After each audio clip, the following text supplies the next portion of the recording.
I want to start by giving all praise, honor, and glory to Yahweh, Shem, Al-Shah, Shem, Dash. Yahweh to the apostles and elders of Great Millstone.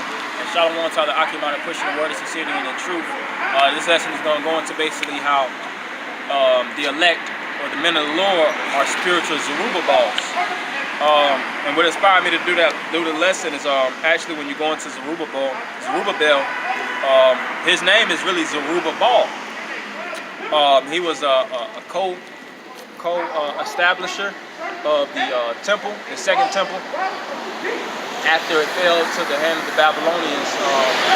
And of course, you have the book of Ezra and Nehemiah, which at first, if I'm not mistaken, that book was Ezra and Nehemiah. It was actually one compiled book, but it got split in two.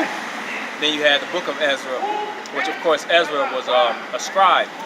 And he was big on scribe law to get Jake reestablished and reattached to their heritage. And then you had Nehemiah, which is in the Hebrew is Nehemiah, which is the comfort of the Most High. So you had one which was the comfort of the Lord that was helping reestablish the wall of Jerusalem. You had Ezra, which his name is in the Hebrew Isaiah, which is a help. He was a help to actually reattach Jacob to their culture and heritage. And you also had Zerubabel, which Zerubabel, his name is of a heavy significance, which it means planted in Babylon, because what, he lived in Babylon and he was planted in Babylon, but his sole purpose in Babylon was to reestablish the laws of Yahweh Shem Al-Shah, get the temple established, and to reattach Jacob to the culture and heritage. So we all are spiritual Zerubabels. We're planted here. We're our seed. We're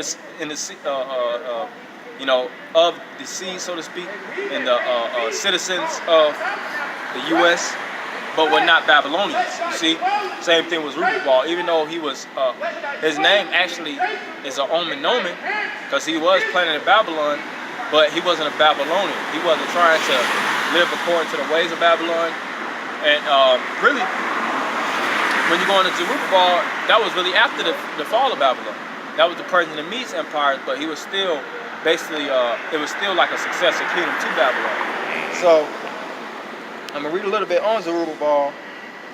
Main point of the name, which I just broke down. In the name, Zerubabel is Hebrew. It may be contraction of Zerubabel, meaning the one sown in Babylon, and referring to a child conceived and born in Babylon. Perhaps even Zerubabel meaning the window to Babylon, and the sense of being exiled in Babylon. So that's the reason why his name was planted in Babylon, because he was exiled in Babylon. If the name is not Hebrew, but Assyrian Babylonian, it may contract Zerubabel, meaning seed of Babylon. And it says Zerubabel may have had a Babylonian style name because of his interaction with the Babylonian court.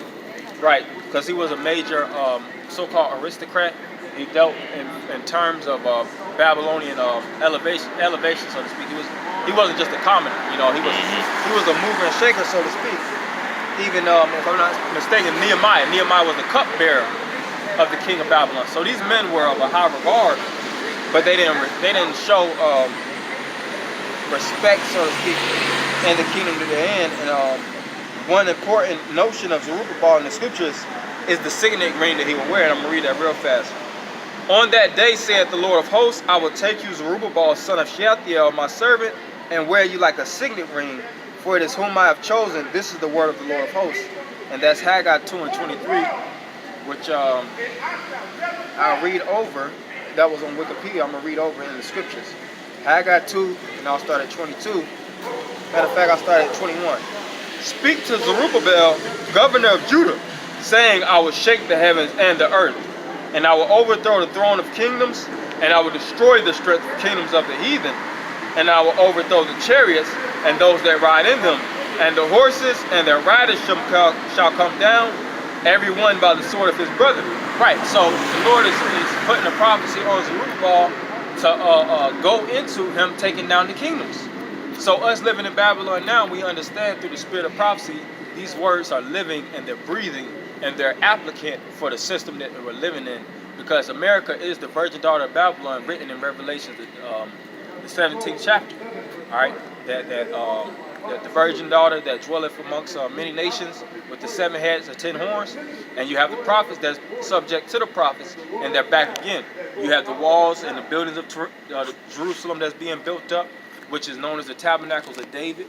You have the prophets prophesying like Jeremiah, Isaiah, pursuing to Jeremiah 28:8, prophesying the fall of the kingdom. You have the miracles that's soon to come. You have all these things pertaining to the prophecies that's showing light that the men that's on the streets that's prophesying and going to the word of Yahweh Shah are the men of the Lord. I'm going to continue on. It says, "In that day, saith the Lord of hosts, will I take thee, O Zerubabel, my servant, the son of Shealtiel, saith the Lord, and I will make thee as a signet, for I have chosen thee, saith the Lord of hosts." Right, and he was made as a signet, or a, when you go into a signet, that's another word for a sign. So he was assigned to be a representation of the power of Jacob, and he would embody, I would say, something of a strong importance. You see, so us brothers in the spirit of Yahweh Shah, we have that signet ring. We're very significant in the eyes of Yahweh Shah, especially what we're doing. This is Sirach 49, and I'll start at 11. "How shall we magnify Zerubabel? Even he was as a signet on the right hand.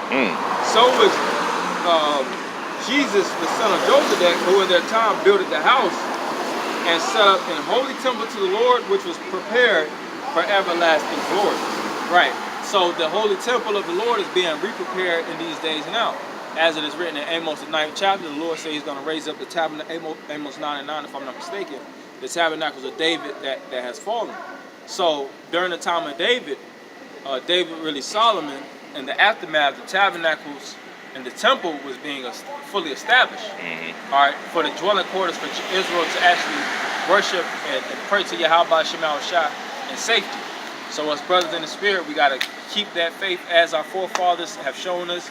Zerubabel, Ezra, Nehemiah, all the ancient prophets, the scribes, the priests, the elders, the counselors, the wise men, and stay in the faith unto the end. In this captivity, as the men of the Lord were in their captivities in their times. So I want to end by giving all praise, honor, and glory to Yahweh Shah, by Shah, by Shah, Kakodash. Double honors to the apostles and elders of Great Millstone, and Shalom.